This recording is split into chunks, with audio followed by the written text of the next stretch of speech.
que um bom exercício para cada um de nós era no final de cada semana, uma vez que estamos a estudar Lucas de fio a pavio, seria no final, uma vez que estamos a falar de vida, de sinais de vida, sinais vitais, seria no final de cada semana nós sabermos qual era a pulsação, o pulsar, que o Evangelho de determinado domingo nos diria que tínhamos que aplicar, que tínhamos de viver na nossa vida.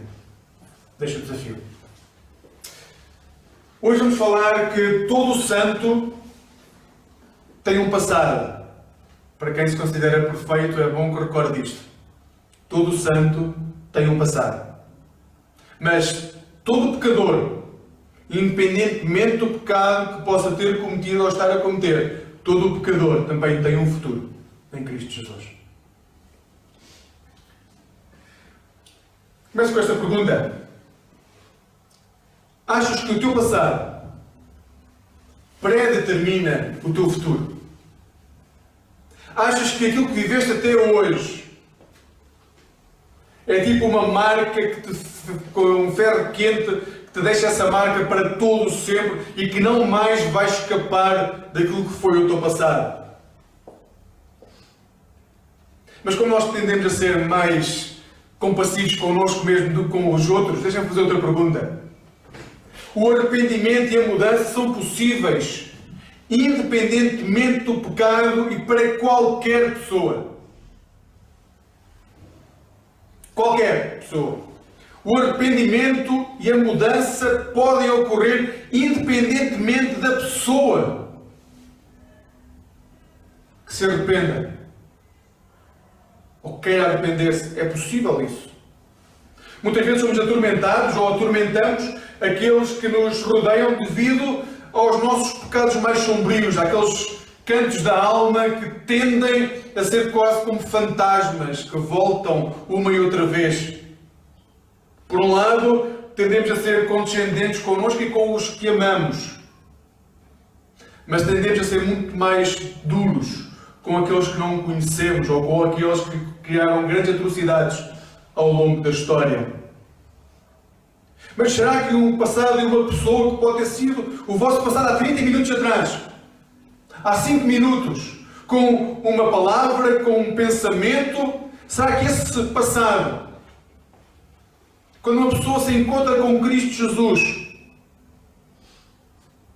não é apagado? Será que não há um futuro redimido para quem quer que seja que se encontre com Jesus? Para isso vamos ler hoje Lucas 5, 27 a 32. Tenho que vos dizer que o plano inicial de Lucas ia ser mais curto e, entretanto, semana a semana, eu acho que vamos passar ainda largos meses com Lucas, que os textos têm vindo a encolher, porque há coisas que nós não podemos não dizer quando olhamos para um Evangelho como o de Lucas. Diz o texto em Lucas 5, 27.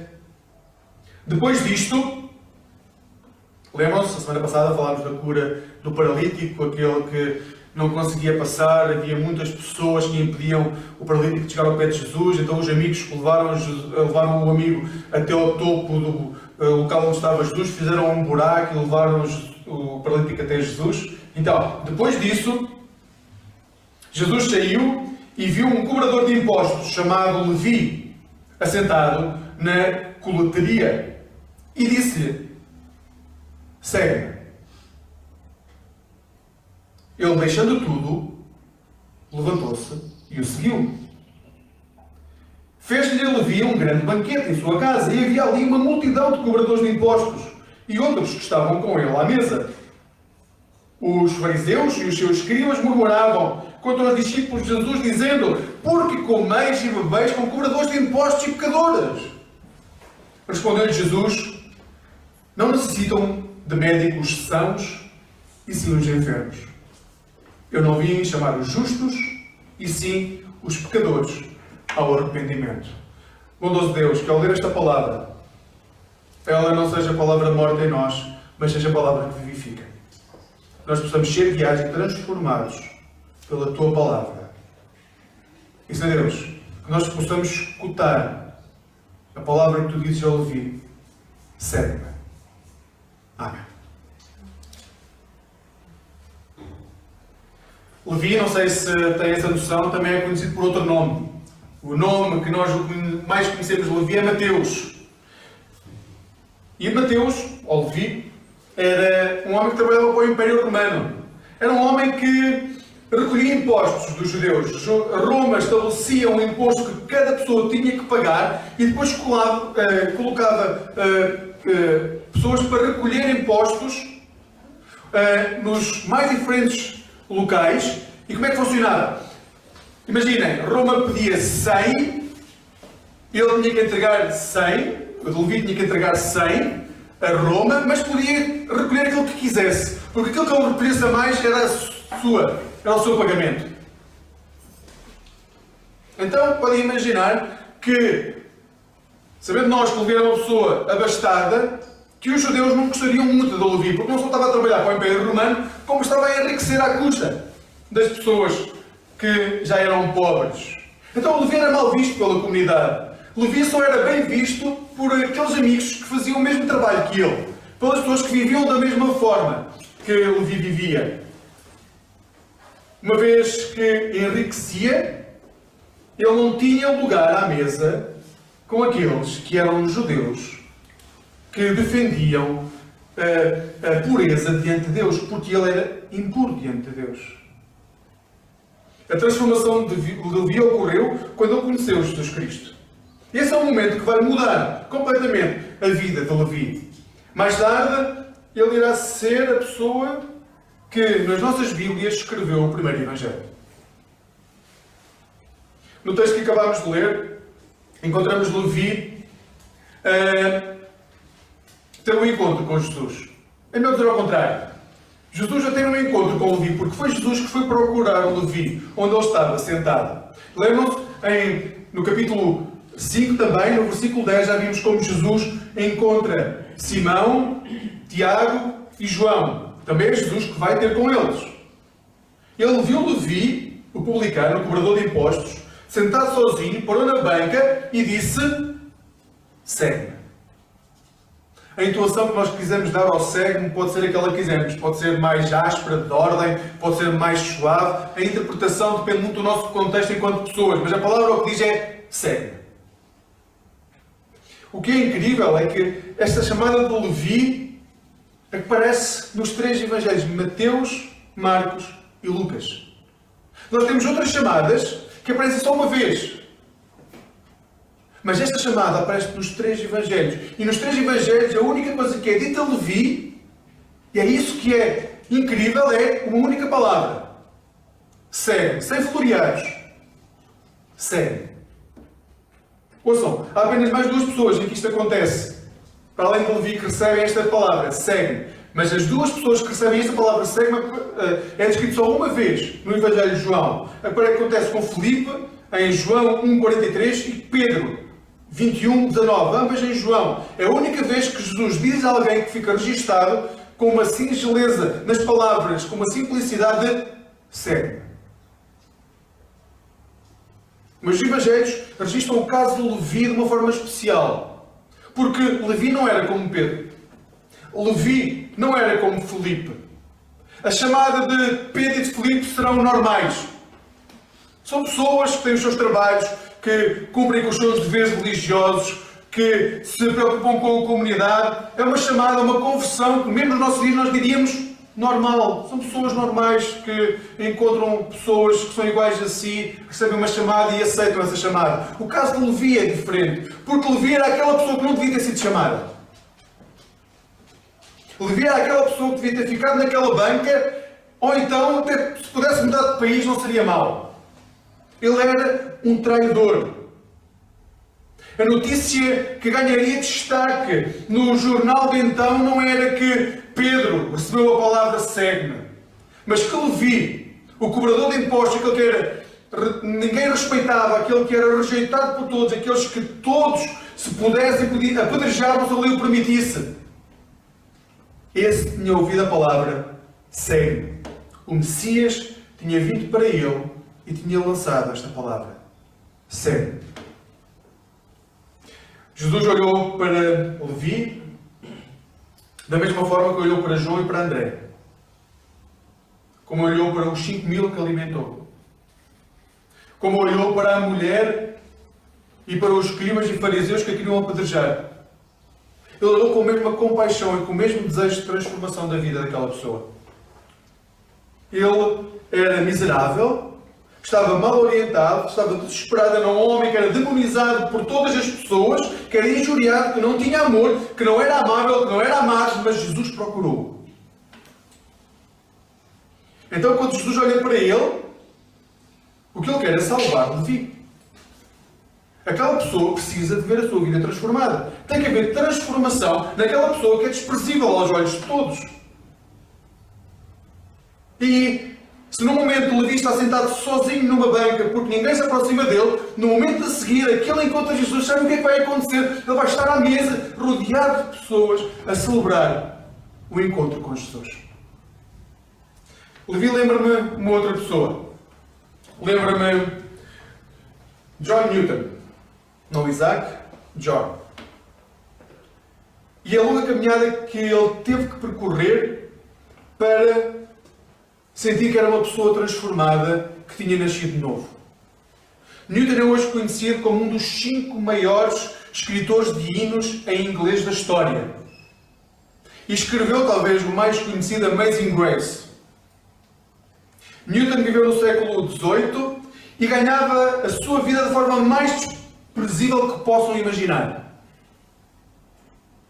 Acham que aquilo que Levi fazia era duro?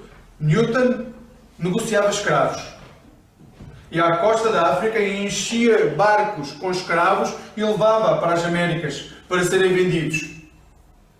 Era realmente terrível. As pessoas eram arrancadas da sua terra, onde não voltariam mais, eram separados das suas famílias e faziam uma viagem transatlântica para o outro lado do Atlântico para serem vendidos como escravos.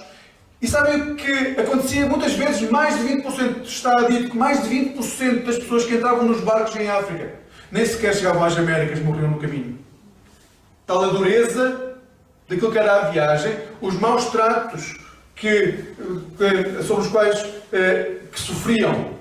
As condições eram mesmo execráveis. E este homem, John Newton, tinha o seu ganha-pão no negócio de escravos. Então, em 1748, durante uma violenta tempestade no navio no qual Newton está, ele quase se afunda. As pessoas são levadas, há pessoas que são levadas borda fora devido à força da água, os animais são lançados borda fora, os alimentos são lançados borda fora, e Newton, nesse momento, começa a sentir que alguma coisa não vai bem na vida dele. Entretanto, a tempestade acalma, a seguir ao momento em que Newton implora a Deus por misericórdia. Foram 4 dias de tempestade. E a tempestade acalma. O problema é que acalmou tanto que o barco não saía do mesmo sítio. Estava estragado, não havia forma dele conseguir andar, não havia vento. E então, ele começa a ler a passagem do Filho Pródigo, Lucas 15, ele começa a sentir enormes, impressionantes paralelos com a sua vida. Ele começa a sentir que provavelmente está no caminho errado e nesse momento chega-se o capitão do barco perto de Newton e diz: devido à forma como tu sempre viveste a tua vida, como negaste Deus, nós achamos que nós não saímos daqui porque tu andaste a blasfemar contra Deus e nós estamos a pensar seriamente em mandar corda fora. Tal qual Jonas. Quando isso acontece, pouco depois surge o vento e o barco segue viagem. Nós podemos pensar: uau, grande transformação que aconteceu neste momento com John Newton. Não é verdade. Sabem porquê? Porque passado um ano, John Newton era o primeiro piloto de através de navios negreiros que estavam a levar pessoas de África para as Américas. Passado um ano, Newton estava a fazer exatamente a mesma coisa. Ele tinha-se esquecido daquilo que tinha sido o seu contacto com Jesus, o seu contacto com o Evangelho, aquilo que ele tinha sentido, tinha sido libertação. Passado um ano, em 1748, quando ele chega à Inglaterra, ele começa a ir à igreja de novo, mas tudo isso passou. Passado um ano, ele estava outra vez a cair nos mesmos erros. E em 1749, quando Newton vai em nova viagem num navio negreiro a levar escravos para serem vendidos. Nessa altura ele sofre de malária. E é cometido de uma malária de forma muito forte. Mesmo muito forte. E ele tem que desembarcar, a sua vida corre risco. E aí que ele começa de novo a pensar que se calhar aquilo que aconteceu há um ano atrás tinha sentido, que Deus tinha mostrado muitas misericórdias, tinha derramado muitas bênçãos sobre a sua vida ao longo de toda a sua vida. Eu não contei a história inicial, procurem John Newton, porque a história inicial dele também é terrível. Desde a sua infância, a forma como ele foi feito de escravo em determinado momento da sua vida, procurem John Newton. Então ele começa a ver que Deus, no fundo, teve muitas bênçãos, derramou muitas bênçãos sobre a sua vida. E nesta viagem, ele decide e aceita Jesus. Este é o momento em que ele diz que aceita Jesus. Mas escutem, ele não abandona. Mesmo assim, ele não abandona o negócio de escravos. Ele aceita Jesus, mas não abandona o negócio de escravos. E vai demorar 5 anos até que a sua consciência acompanhe a sua decisão. Só passado 5 anos é que a sua consciência de quem é Jesus vai acompanhar aquilo que Jesus é. Porque ele aceitou Jesus no coração, mas a sua mente estava formatada por uma sociedade que lhe dizia que era normal. Levou 5 anos a que a sua mente acompanhasse a decisão do seu coração de aceitar Jesus. Ele vai ser um dos mentores de Wilberforce. Wilberforce foi a pessoa que mais lutou para que o comércio de escravos terminasse. E Newton juntou-se a esta luta. Depois da sua transformação verdadeira, quando a sua mente acompanhou o seu coração, ele começou a lutar contra aquilo que antes era o seu modo de vida. E meses antes de morrer, em 1809, é aprovada a lei que vai abolir a escravatura no Império. Newton teve um passado terrível. Levi teve um passado terrível. Mas a partir do momento que o conhecem em Jesus e a sua mente acompanha o seu coração, a sua vida é transformada. O seu futuro não é igual ao seu passado. O seu futuro não é determinado pelo seu passado. Ouçam, Jesus está preparado. Ele está disposto, ele é capaz. E na realidade ele resgata, liberta e transforma pecadores como Levi, como Newton, como eu, como cada um de vós. Ele não somente é capaz, ele pode fazê-lo. E essa é a realidade.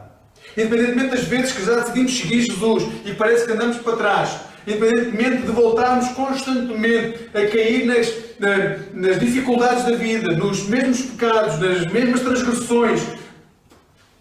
Ouçam, o Jesus que se apresenta diante de vós, Ele continua a poder transformar a vossa vida. A nossa vida. Para o mundo, cada um de nós pode ser um veneno, um criador de problemas, um desregrado, um inconsciente, um inútil, alguém que só faz asneira na vida, mas para Deus nós somos verdadeiramente preciosos. E acho que temos muita dificuldade em compreender isso.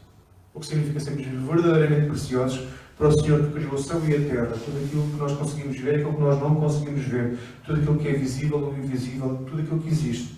Nós fomos criados porque Jesus existe, nós fomos criados por Ele e para Ele, e nós somos preciosos para Deus. Uma criança que espera ser abraçada, uma ovelha perdida, um filho perdido no meio da pocilga, sem saber como regressar a casa, cada uma destas pessoas é preciosa para Deus. Curiosamente, Levi não pediu ou chamou por Jesus. Foi Jesus que foi ter com Levi. Fixou-se em Levi e chamou. Curiosamente também o texto enfatiza que Levi deixou tudo antes de se levantar. A decisão de Levi já estava feita quando ele se levantou. Ele não se levantou, seguiu Jesus para ver como é que a coisa ia dar. Ele tomou uma decisão e quando se levantou já tinha a sua decisão tomada. Eu vou seguir Jesus. Levi tomou uma decisão. E no caso de Levi, a sua mente acompanhou o seu coração. Resolveu deixar tudo e seguir Jesus. Levi deixou o seu trabalho. Ele sabia que os seus amigos provavelmente iam ter dificuldades com a sua nova forma de vida. Aliás, ele sabia que fora dos seus amigos atuais ele não tinha amigos nenhuns Por isso, onde quer que fosse, ele ia ser julgado por quem era. Ele ia ser julgado pelo seu pecado, ele ia ser julgado pelas suas escolhas. E nós estamos a viver alturas na nossa sociedade onde toda a gente se acusa, ou por questões políticas, ou por questões morais. E nós sabemos que há pessoas que sabem que não saem do seu conforto, porque têm medo de saindo, não serem reconhecidas e amadas por ninguém, porque são atacadas. E quando as igrejas optam por esse caminho também de começar a atacar quem não é igual, essas pessoas não têm para onde ir.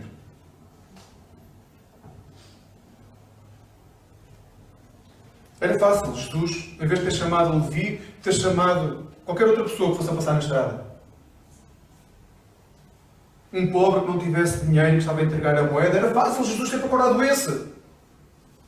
Era fácil Jesus ter procurado um mendigo que mesmo assim tem que dar, ou aquela viúva que não tem nada para dar e mesmo assim é explorada por aquele tirano de Levi que ainda cobra mais do que ela pode dar, e chega essa mulher e dá tudo aquilo que tem e aquilo que não tem, a chorar porque não tem que dar a comer ao filho. E Jesus podia ter procurado essas pessoas naquela banca. Mas Jesus procurou Levi.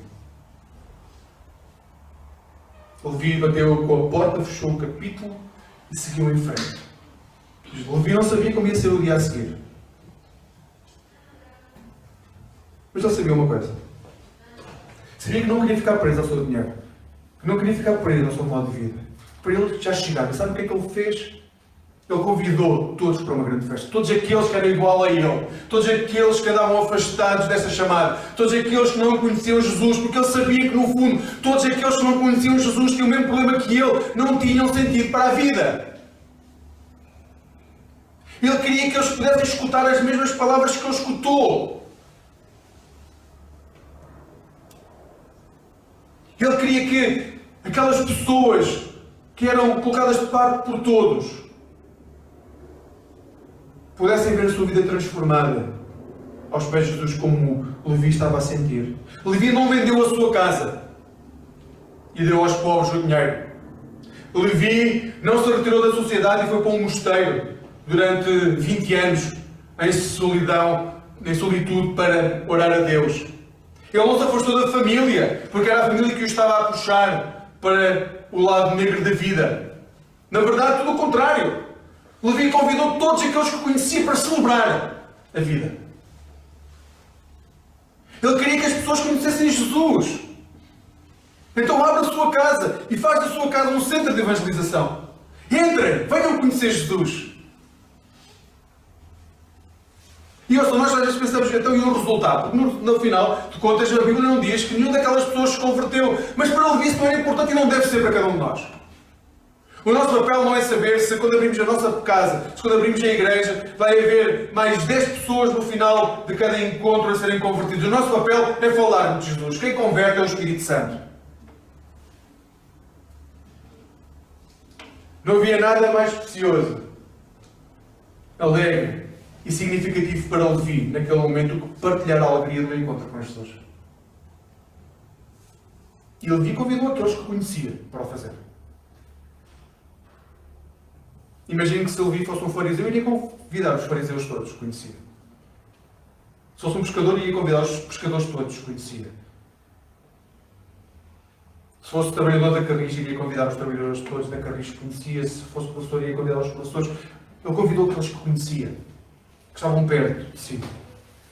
O novo Levi não estava mais a perseguir riquezas, ele não se interessava, os seus interesses já não eram os seus próprios, ele queria seguir Jesus, ele queria aprender a fazer isso. Ele tinha descoberto um novo propósito. O propósito não era estar sentado na banca, era pedir dinheiro para dar dinheiro a Roma. O propósito era seguir Jesus, era poder que as pessoas sentissem o que ele sentiu. A questão é que nós temos medo. No fundo, a pergunta que hoje pode ser feita a cada um de nós é: na verdade, nós temos medo de conhecer Jesus desta forma? Nós temos medo de nos comprometer com Jesus desta forma? Que os amigos desapareçam por causa das nossas escolhas de estar perto de Jesus? Que as pessoas que estão ao nosso lado desapareçam porque nós não somos aquilo que elas esperam que nós sejamos? Temos medo de perder as nossas posses? Ou as coisas que mais prezamos, sejam pessoas ou interesses? Porquê é que nós não nos comprometemos com Jesus? dizia a terceira carta de João que lemos há pouco, há dois géneros de cristãos. E não basta dizer que eu sou cristão para que isso seja uma realidade.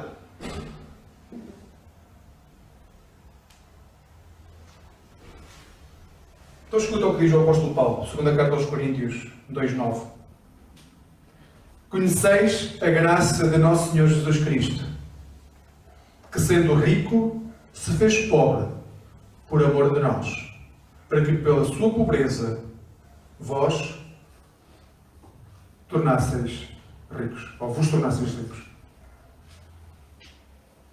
No momento em que nós decidimos, escutamos a voz de Jesus a dizer segue-me, e nós nos levantamos, nós sabemos que a nossa maior riqueza a partir daquele momento é Jesus. Por isso não há nada que nos possa fazer sentir inferiorizados, não há nada que possamos a ter medo, porque o nosso tesouro é Jesus, Ele vai estar sempre ao nosso lado. Não há nada que nos faça querer voltar atrás, porque o nosso tesouro é Jesus. No momento da tribulação nós vamos saber que Jesus está ao nosso lado, porque esse é o maior tesouro. Não é as pessoas que nos acusam, aquelas que se afastam, não é o facto de estarmos mais desprotegidos ou mais bem protegidos, é o nosso tesouro é Jesus. E sendo Jesus nós somos ricos.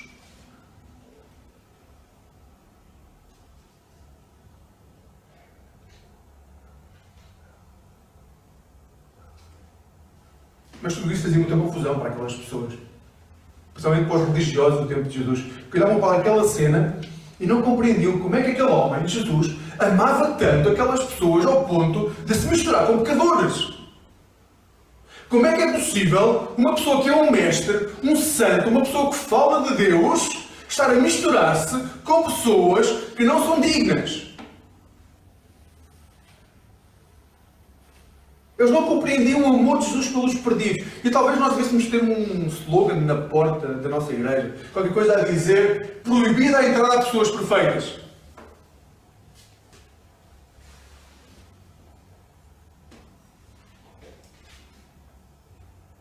Porque aqui, neste lugar, só se encontram pessoas imperfeitas. Nesta igreja só pode haver pessoas que procuram urgentemente conhecer Jesus, levantar-se da sua banca, deixar tudo para trás e escutar a voz de segue-me e nós seguimos.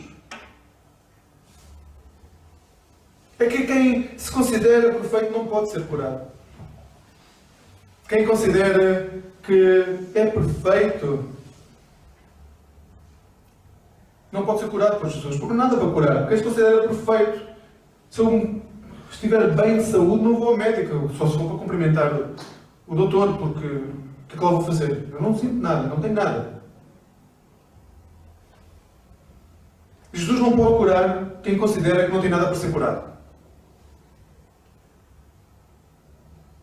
E o problema de pessoas que consideram que não têm nada para ser curado, que digo já entre parênteses, não existem. Quem considera que não tem nada para ser curado, cai naquilo que as pessoas estavam a fazer com Levi. Acusam-no e não compreendem porque é que Jesus tem compaixão por ele. Porque se consideram moralmente superiores. E nesta igreja não há ninguém moralmente superior a ninguém. Estamos todos mortos dos nossos delitos e pecados e só a graça do nosso Senhor Jesus Cristo nos chama para estarmos vivos, livres. Levi teve a abordagem correta e Jesus defendeu.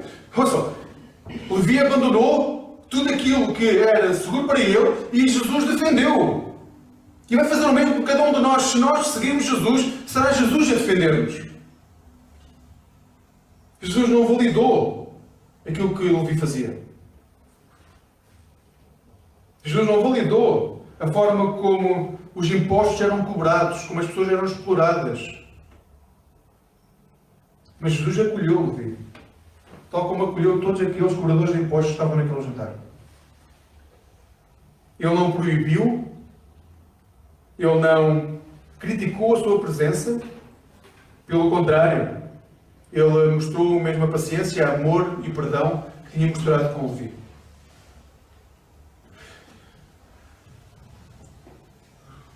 Todo santo tem um passado, ainda que por vezes nos possamos esquecer disso.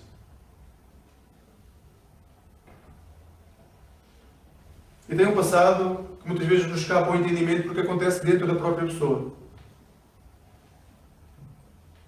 todo o santo, todo aquele que se considera santo tem um passado. Mas todo o pecador também tem um futuro. Transformado pelo amor de Jesus. Jesus vem para aqueles que não são perfeitos, aqueles que estão longe de serem perfeitos e aqueles que são tudo menos perfeitos. Deus fez com que Jesus, que não tinha pecado, fosse feito pecado por nós, para que nele nos tornássemos justiça de Deus.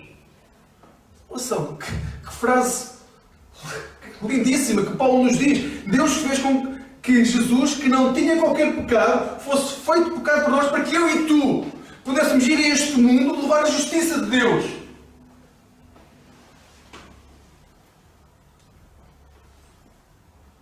Cada um de nós hoje pode ser como Levi, que entendeu a grandeza da chamada, renunciou ao seu passado e abraçou Cristo. E iniciou o processo de ligar a mente ao coração de forma perfeita.